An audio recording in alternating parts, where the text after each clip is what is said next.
Muy buen día a todos y cada uno de ustedes, amados en el Señor. Bienvenidos este miércoles 3 de mayo al estudio de la bendita y santa palabra de Dios.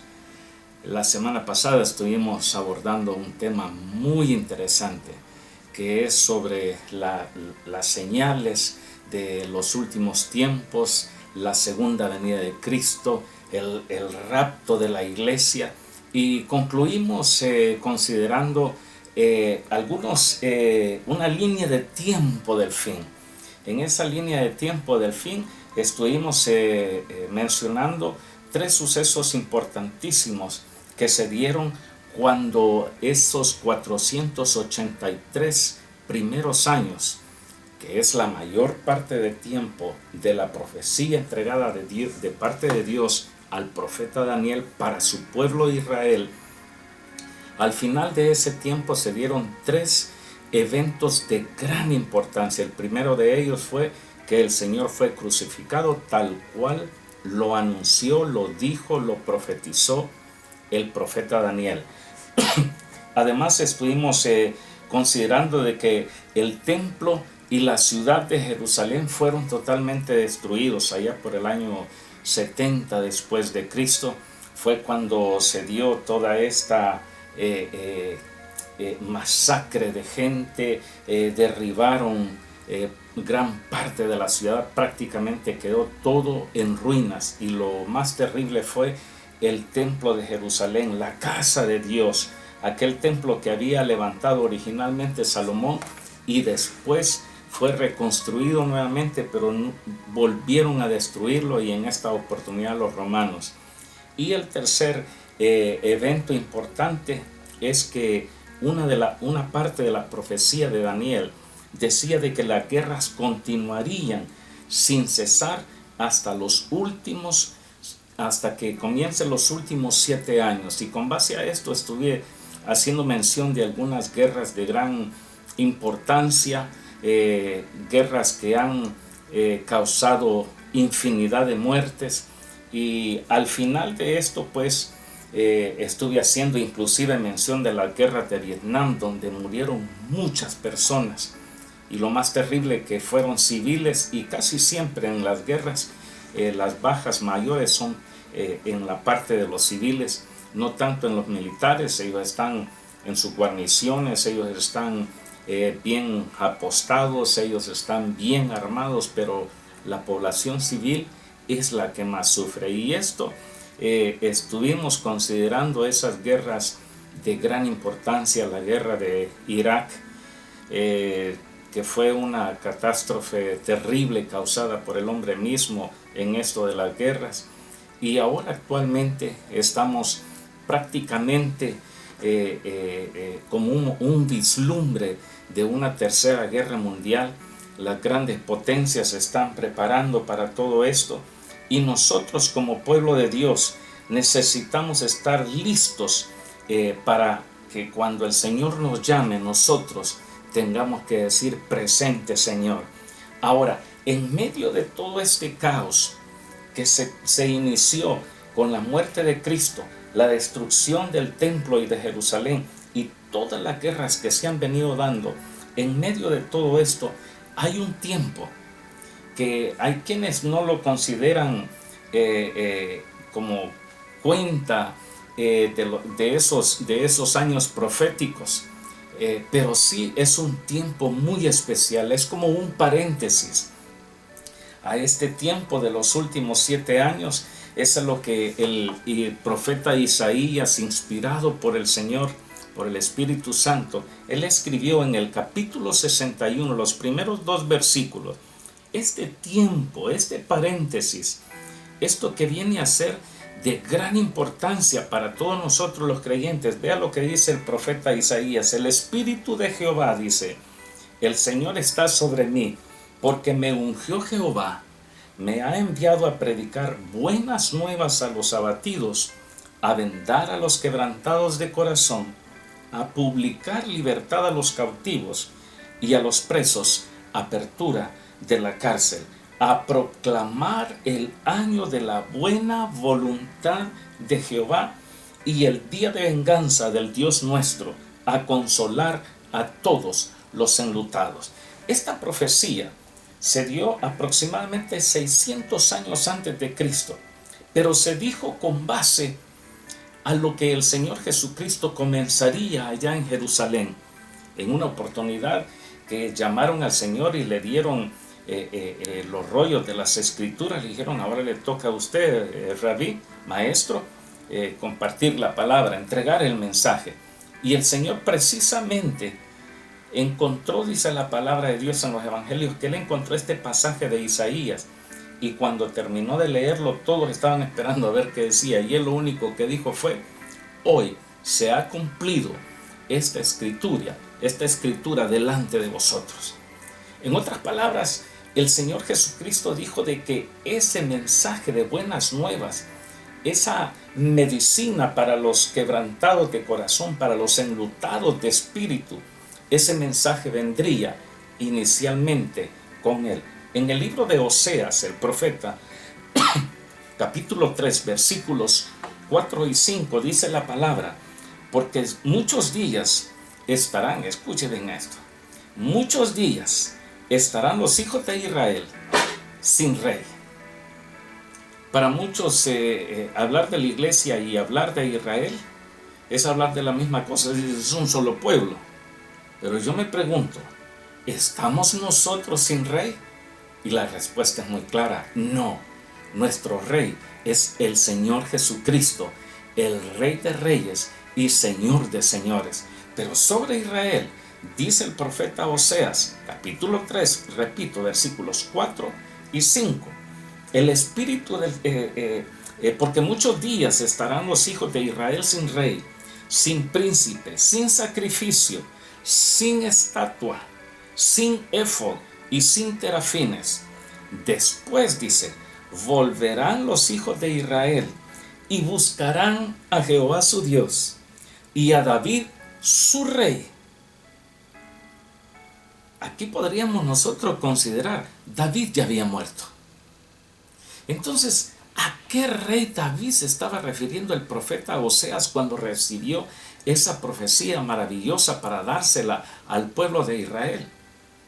¿Acaso no al mismo Señor Jesucristo le decían hijo de David? Porque él era descendiente del rey David. Hijo de David, decía aquel ciego: ten misericordia de mí.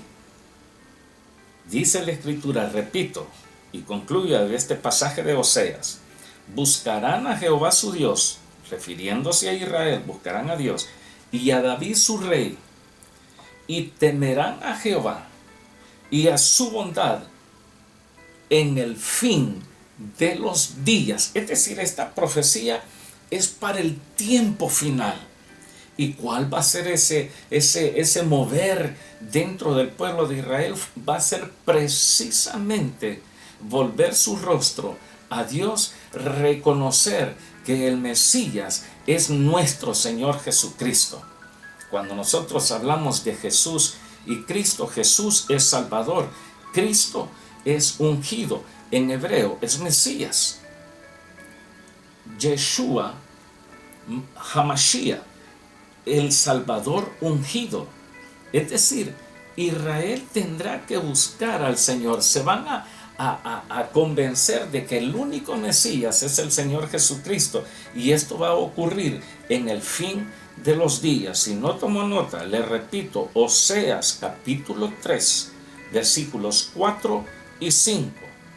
Con todo esto podemos decir que durante la entrada triunfal de Cristo a Jerusalén, aproximadamente en el año 30 de nuestra era, el reloj profético de Dios prácticamente se detuvo. Porque estamos hablando de 70 años proféticos. Estamos hablando de 70 semanas. Y cada semana con 7 días, que son 7 años, un año por día. Este tiempo profético de Dios se detuvo, y sus agujas se detuvieron justo en el año 483. Ahí se detuvo el reloj de Dios para dar lugar a un gran paréntesis, como se le llama. Y esto es lo que conocemos como la edad de la iglesia del Cordero.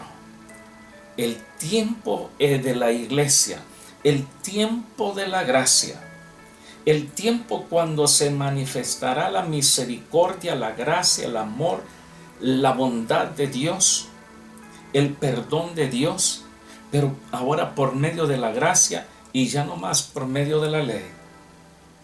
En el principio de la iglesia, el principio de la iglesia es algo extremadamente maravilloso. Esto comenzó con una entrega total, con una convicción, con una devoción. Estoy hablando de los primeros años de la iglesia. Estoy hablando cuando el Señor Jesucristo les decía a sus discípulos y aquellos aproximadamente 120 que estaban en el aposento alto, el Señor les dijo a los discípulos: no se vayan de Jerusalén, quédense allí. Yo me voy, pero quédense ahí porque dentro de poco ustedes serán investidos con poder. Fue precisamente la llegada del Espíritu Santo. Y ya a partir de ese momento la iglesia comienza su ministerio abierto. La iglesia de Jesucristo comienza en ese tiempo detenido en el reloj profético de Dios. Comienza lo que conocemos como la era de la iglesia, el tiempo de la iglesia, la edad de la iglesia, el tiempo de la gracia. Y es ahí donde el Señor considera a su iglesia que tenían gran pasión por Él y por las almas, para proclamar el Evangelio, para dar a conocer las grandezas del amor y la bondad de Dios. Entonces la iglesia comienza a meterse en ese paréntesis entre los primeros 483 años y los últimos 7 años, para completar el tiempo de los 490 años proféticos de los que habló el profeta Daniel. El principio de la iglesia fue maravilloso. El principio de la iglesia fue con ahínco, con perseverancia, con determinación, sin importar las consecuencias, si eran echados a la arena por parte de los romanos para que fueran devorados por los leones, por fieras, a que fueran despedazados por gladiadores. Aquellos creyentes tomaban más fuerza, se consideraban de que eran hasta indignos de sufrir por causa de Cristo y del Evangelio. Pero era una entrega total. Ahora en nuestros tiempos tenemos algo muy distinto. Ya no hay pasión, ya no hay fuego por Dios.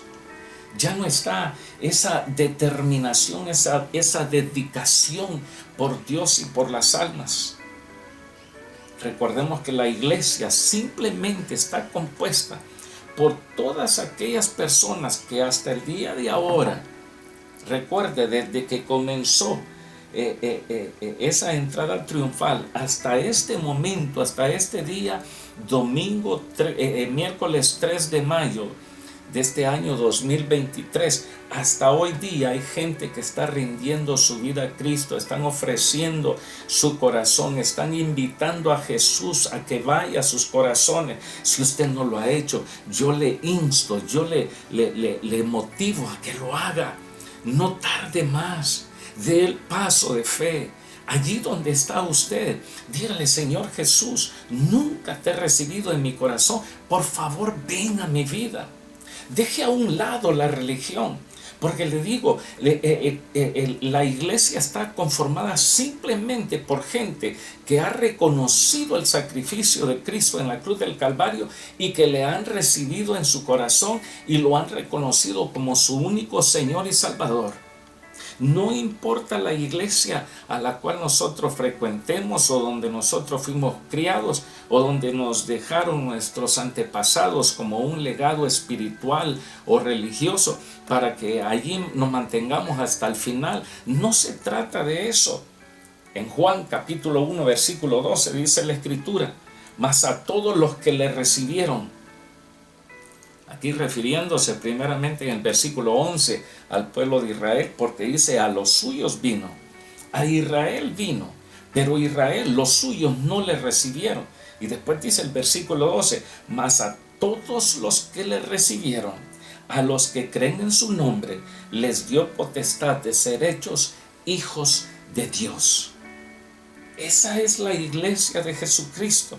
Hechos 4:12 dice, y en ningún otro hay salvación, porque no hay otro nombre bajo el cielo dado a los hombres en que podamos ser salvos. Solamente alcanzamos la salvación cuando damos nuestro corazón al Señor, reconocemos nuestras faltas, pedimos perdón por nuestros pecados y le decimos, ven Señor Jesús, haz morada en mi corazón. Por tanto, la iglesia, repito, insisto, vuelvo a subrayar de una forma verbal, si pudiera decirlo, de que la iglesia de Jesucristo está hecho por esa clase de personas y no por denominaciones, no por edificios.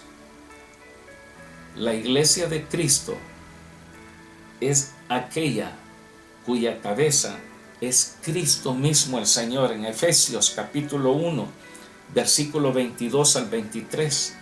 En muchas congregaciones sabe de que la cabeza es el líder, el pastor. La iglesia católica romana, la cabeza de la iglesia, pues es el mismo Papa. Pero vean lo que dice el apóstol Pablo escribiendo a los Efesios. Si es que pudiéramos decir esta carta a los Efesios, fue el primer el mensaje impactante que Dios entregara en Asia Menor, lo que actualmente es Turquía. Ahí está la ciudad de Éfeso todavía. Aún hay vestigios de lo que fue aquella gran ciudad donde llegaba el apóstol Pablo y predicaba y enseñaba. Y dice en el capítulo 1, Efesios, versículos 22 y 23, y sometió todas las cosas bajo sus pies. ¿Bajo los pies de quién? De Cristo. Dice, y lo dio por cabeza sobre todas las cosas a la iglesia, la cual es su cuerpo, la plenitud de aquel que todo lo llena en todo. Esta palabra que nosotros utilizamos, iglesia, y todos sabemos, la iglesia, sí, la iglesia tal, la iglesia esta, la iglesia la otra. Ponemos un título, un nombre, a manera de identificarnos. Sin embargo, la palabra iglesia significa simplemente una asamblea de los llamados o una reunión de los llamados de Cristo el Señor. Esa es la iglesia. La iglesia no es el edificio. La iglesia no son esos grandes templos que muchas veces se levantan, aunque sean adornados con oro, con piedras preciosas. Eso no es la iglesia. Esa es una edificación donde pueden llegar unos cuantos creyentes a reunirse. Pero la iglesia en esencia es la convocación, la asamblea de los santos. Ahora la iglesia tiene un alcance mundial porque la iglesia de Cristo está en todas partes. Por otra parte, están las iglesias locales, porque no podemos reunirnos todos a la vez. Usted se imagina si toda la iglesia de Cristo en todo el mundo tuviéramos que reunirnos, ¿a dónde nos reunimos? ¿Cómo le haríamos? Pero simplemente nos ubicamos en diferentes lugares geográficos para poder ministrar, para poder aprender, para poder enseñar y por sobre todas las cosas para poder convivir con el resto del pueblo de Dios. La era de la iglesia o el tiempo de la iglesia o la edad de la iglesia comprende este tiempo de la dispensación de la gracia. La ley fue dada por Moisés, eso sí, pero la gracia y la verdad vinieron por medio de nuestro Señor Jesucristo. En el caso de Moisés, cuando Dios dio la ley para su pueblo Israel, era no hagas esto, haz esto otro, guárdate de esto, cuídate de allá, y el Señor mencionaba detalle por detalle en cuanto a la ley se refería. Pero por medio de Cristo vino, bendito sea el Señor, vino la gracia. En Juan capítulo 1 versículo 17 dice, pues la ley por medio de Moisés fue dada, pero la gracia y la verdad vinieron por medio de Jesucristo. Ahora, desde ese momento en que comenzó la iglesia del Señor por primera vez, Dios a través del Espíritu Santo, que es la tercera persona de la Trinidad, como le conocemos, la Trinidad es la gran deidad, Dios el Todopoderoso, pero Dios manifestado en carne, Dios Hijo, Dios manifestado en este último tiempo como el Consolador, el Espíritu Santo, y por primera vez ya la presencia, la manifestación bendita y gloriosa del Espíritu Santo ya no es algo esporádico, sino que el Espíritu Santo ha venido para estar con nosotros, morar en nosotros y estar en nosotros. Por ejemplo, en el tiempo pasado, el Espíritu Santo venía de momento sobre ciertas personas, cuando era necesario. El caso en el libro de Jueces, en el capítulo 14, versículo 6, leo y dice la Escritura: y el Espíritu de Jehová vino sobre Sansón.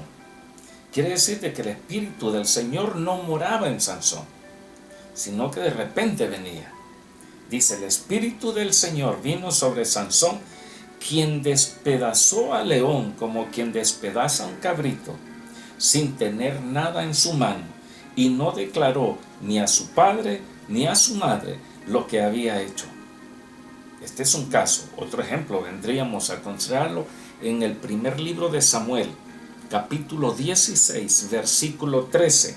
Dice la Escritura: y Samuel tomó el cuerno del aceite. Habían frascos, como compramos el aceite ahora, de un cuerno, lo llenaban de aceite y ahí lo andaba el profeta colgado o en una bolsa. Pero dice de que Samuel, el profeta, tomó el cuerno del aceite y lo ungió en medio de sus hermanos, y desde aquel día en adelante el Espíritu de Jehová vino sobre David. Se levantó luego Samuel y se volvió a la ciudad de Ramá. El Espíritu Santo viniendo y yéndose. Pero vea la gran diferencia ahora con nosotros, en este gran paréntesis, de lo cual nosotros somos el punto importante del por qué esta edad, este tiempo de gracia, nosotros la iglesia. En el libro, en el Evangelio de Juan, capítulo 14, los versículos 16 y 17, vea la diferencia. Dice: y yo rogaré al Padre, dice el Señor Jesucristo, y os dará otro consolador, para que esté con vosotros para siempre. Ya no como en el caso de Sansón, que según las circunstancias, en ese momento, el pasaje que leímos en Jueces, porque estaba un león, era una amenaza. Entonces el Espíritu Santo vino para que venciera a quien estaba amenazando al siervo de Dios. Después de eso el Espíritu Santo se iba. El mismo caso del rey Saúl. Se dice que el Espíritu del Señor se fue y después llegó otro espíritu para atormentarlo. Entonces después él pidió a alguien que supiera tocar bien y cantar bien y que llegara para ver si le aliviaban el problema que tenía con ese mal espíritu. Y llamaron a David, en quien estaba el Espíritu del Señor. Pero eso era momentáneo.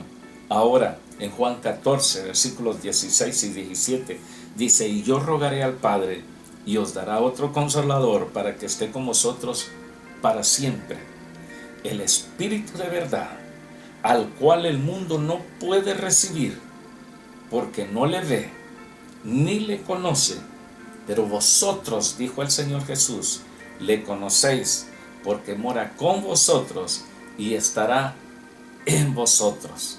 Esas son las grandes diferencias en este paréntesis de Dios que tenemos, en este gran paréntesis de la historia, este gran paréntesis que ya lleva 2000 años con relación al tiempo pasado, al tiempo de la ley.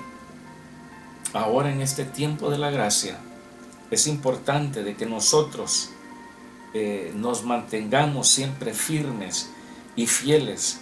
Esta era de la iglesia va a terminar, llegará a un fin para este paréntesis de Dios, para que comiencen esos últimos 7 años de la profecía que dio el profeta Daniel, porque se tienen que cumplir esos 70 años proféticos.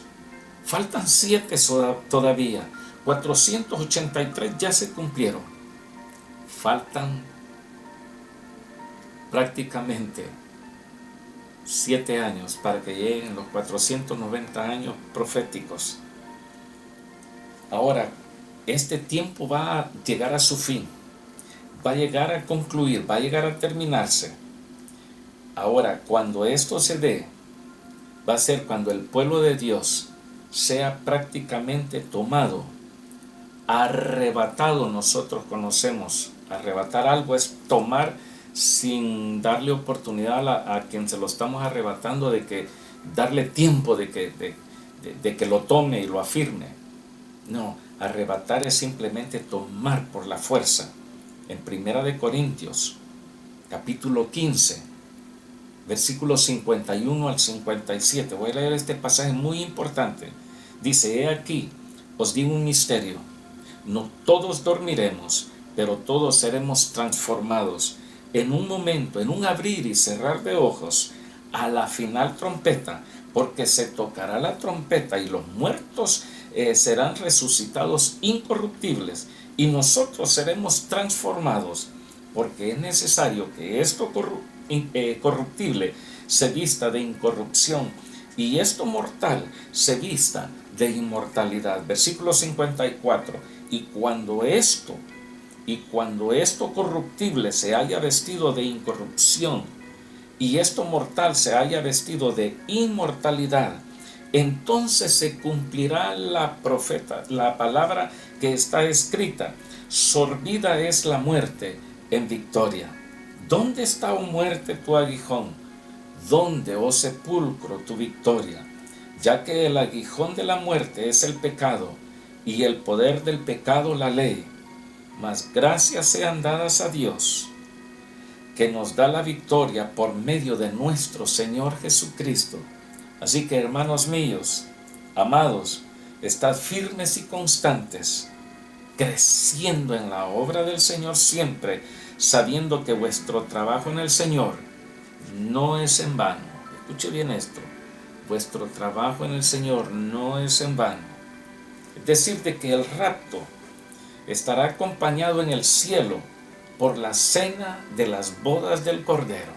Cuando el Señor tome a su pueblo, mire, desde el primer convertido, desde los mismos discípulos a quienes el Señor llamó, desde el primer mártir de la iglesia, Esteban, que fue apedreado. Allí podemos mencionar a María, la madre del mismo Señor Jesucristo en la carne. Aquí podemos hablar de Elizabeth. Aquí podemos hablar de Juan el Bautista. Aquí podemos hablar de todos aquellos que esperaban la venida del Mesías y le vieron, como aquella anciana que estaba a la entrada del templo, aquel ancianito que estaba a la entrada del templo. Cuando el Señor ministraba, entraba, salía, lo veían, lo reconocieron. María Magdalena. Mire, aquel endemoniado gadareno, toda esa clase de gente, ellos ya murieron, pero cuando el Señor venga, todos esos serán levantados. Y si nosotros, si usted y yo, que hemos reconocido a Cristo y le hemos recibido en nuestro corazón y sabemos que Él es nuestro único y suficiente Salvador de nuestra vida, ya no tradiciones, ya no algo que a mí me dijeron que era lo mejor. No, es una relación personal, no es algo pasado de generación en generación. Porque entonces, ¿qué pasaría con aquellos que no recibieron ninguna instrucción cristiana? Pues se van al infierno. No es así, Dios no actúa así. Dios es misericordioso y bondadoso. Por esa razón envió a su Hijo Jesucristo a dar la vida por cada uno de los seres humanos. Ahora, lo único que nos toca es reconocerle a Él y vivir por Él y para Él. Ahora, esta cena de las bodas del Cordero es algo que nosotros vamos a vivir cuando seamos levantados por el Señor, cuando la novia de Cristo reciba su recompensa celestial. Vemos en el libro final de la Biblia, en Apocalipsis, a ver si me acompaña, capítulo 19, vamos a leer los versículos 6 al 9. Y escribe Juan el amado, el apóstol San Juan, el discípulo del Señor, el apóstol del Señor, uno de los 12. Y dice: y oí como la voz de una gran multitud, como el estruendo de muchas aguas. Con mi esposa tratamos todas las mañanas de ir a caminar y a ejercitar un poco el cuerpo. Y nos paramos frente a la playa que tenemos aquí cerca, en Dromana. Le digo, las olas que a veces cuando el agua está un poco movida, no alcanzan quizás ni medio metro, 30 centímetros, 20 centímetros, pero cuando esas olas pegan a la orilla, en la arena, se oye el ruido. Ahora, ¿qué pasará con olas de 5, 7, 10 metros? Y que esas olas caigan. Y el apóstol Juan decía: como el estruendo de muchas aguas, la voz de una gran multitud, como la voz de grandes truenos que decía: aleluya, porque el Señor nuestro Dios Todopoderoso reina. Gocémonos y alegrémonos y démosle gloria, porque han llegado las bodas del Cordero y su esposa se ha preparado. Mire, cuando sea el rapto, cuando el Señor Jesucristo levante a su pueblo, los que durmieron en Él inicialmente y después nosotros los que habremos quedado y seamos llevados, en ese mismo momento se va a escuchar esa gran voz como de trompeta, esa gran voz como de muchas aguas, ese gran estruendo como de truenos en el cielo, esa gran voz como de grandes multitudes que van a decir aleluya, porque el Señor Dios Todopoderoso reina. Gocémonos, alegrémonos, porque han llegado las bodas del Cordero y su esposa, dice, se ha preparado y a ella se le ha concedido, escuche bien esto, versículo 8, y a ella se le ha concedido que se vista de lino fino, limpio y resplandeciente. Es decir, la iglesia vistiendo esa clase de atuendos, ese vestido impresionante, lo repito, lino fino, lino limpio, lino resplandeciente. ¿Qué es ese vestido? ¿Qué es ese atuendo en la iglesia de Cristo? Dice, porque el lino fino es las acciones justas de los santos. ¿Cuáles son sus acciones? ¿Cuáles son mis acciones? Cuando nosotros hacemos algo, cuando nosotros determinamos algo, cuando nosotros decimos algo, cuando nosotros escogemos algo, esas son nuestras acciones.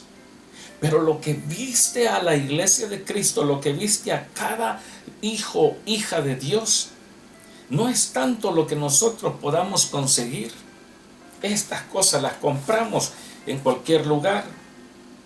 Esto ahora mismo lo tengo. Si yo me lo quito, ya no lo tengo más. Y quedo sin nada en mis manos, en mis dedos. Esta camisa me la puedo quitar, pero no me la voy a quitar, por supuesto. Sin embargo, el vestido de la novia del Cordero va a ser lino fino, limpio, resplandeciente. ¿Y qué es eso? Dice la Escritura que son las acciones justas de los santos. Versículo 9. Y el ángel me dijo: Escuchen lo que le dijo el ángel al apóstol San Juan. Le dijo: escribe, bienaventurados los que son llamados a la cena de las bodas del Cordero. Y me dijo también, dice el mismo apóstol Juan, estas son palabras verdaderas de Dios. Yo no sé si a usted le emociona. Yo no sé si algo le inquieta a usted. ¿Qué acciones estamos tomando? Si son acciones equivocadas, si estamos actuando equivocadamente, enmendemos nuestros pasos por las misericordias de Dios, hagámoslo.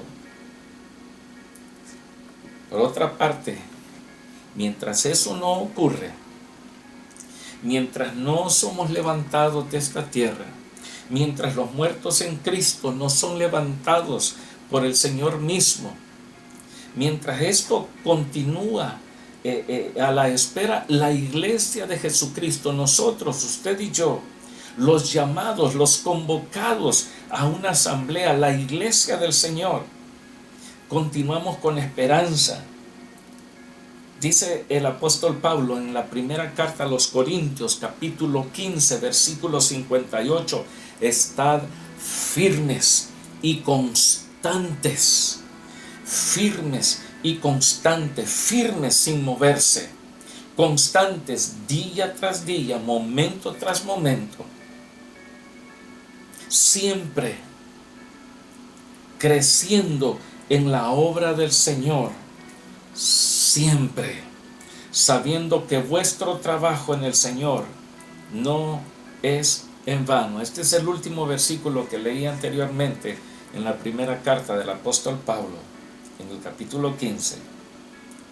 Tristemente, con el correr del tiempo, la iglesia comenzó a enfriarse.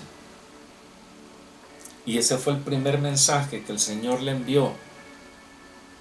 Le pidió a Juan que escribiera. Le dijo: escribe esto, muchacho.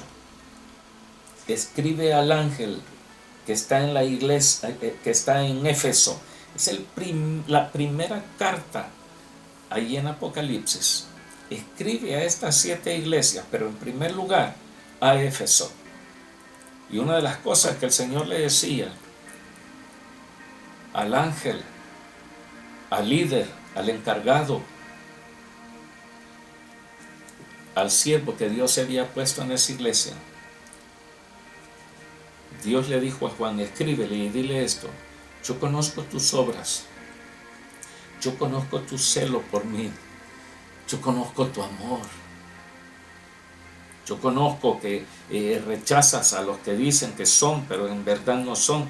Tú los rechazas, no apruebas la obra de estos que dicen que son mis hijos, pero que no lo son. Yo sé de que tú los rechazas.